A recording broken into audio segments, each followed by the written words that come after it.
Navoiy viloyatida O'zbekiston Respublikasi Tog‘-kon sanoati va geologiya vazirligi tizimidagi korxona va tashkilotlar xodimlari hamda yoshlar o'rtasida zakovat intellektual musobaqasi bo'lib o'tdi.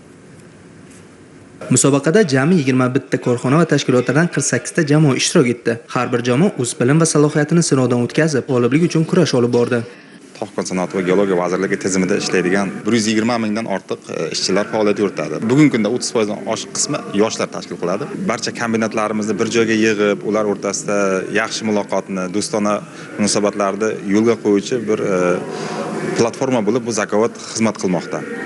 Albatta yoshlarimiz o'zlarining takliflarini bildirib o'tishdi, xususan shu Tog‘-kon sanoati geologiya vazirligi tizimida sun'iy intellekt bo'yicha yagona platforma yaratish, kitobxonlik bo'yicha tanlovlar o'tkazish, qo'noqlar va zukkolar tanlovini ham rivojlantirish bo'yicha takliflar bildirildi. Bundan tashqari vazirlik tizimida top 100, top 50, top 30 kabi yoshlarni reytinglar tashkil qilingan. Bu reytingga eng faol, bilimli, tashabbuskor va energiya tejamkor texnologiyalar taklif qilgan, rassionatorlik takliflarga ega bo'lgan yoshlar kiritib boriladi. Qizg'in va murosasiz kechgan bahslarda ishtirokchilar nafaqat bilim va balki tezkor fikrlash va jamoaviy hamkorlik borasida ham o'z imkoniyatlarini namoyish etdi. Mazkur intellektual musobaqa nafaqat bilimdonlarni aniqlash, balki korxona va tashkilotlar xodimlari o'rtasida do'stona muhitni mustahkamlashga xizmat qilmoqda. Eng muhimi bu kabi bellashuvlar zamonaviy fikrlaydigan, bilimli kadrlar safini kengaytirishda muhim ahamiyat kasb etadi. Ishlab chiqarishdan tashqari mana bunaqa jamoat hayotida qatnashish, o'zimiz qatori boshqa konchilikning boshqa tizim korxonalar ishlayotgan xodimlarni ko'rish, ular bilan suhbat qilish bizga ishga nisbatan boshqacha motivatsiya beryapti.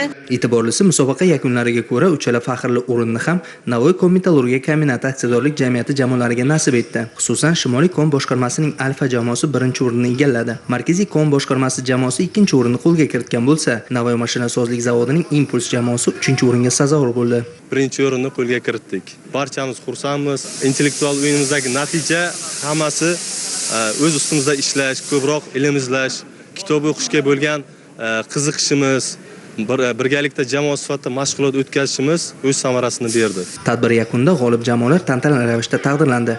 Sovrindor jamoalarga diplom hamda qimmatbaho sovg'alar topshirildi.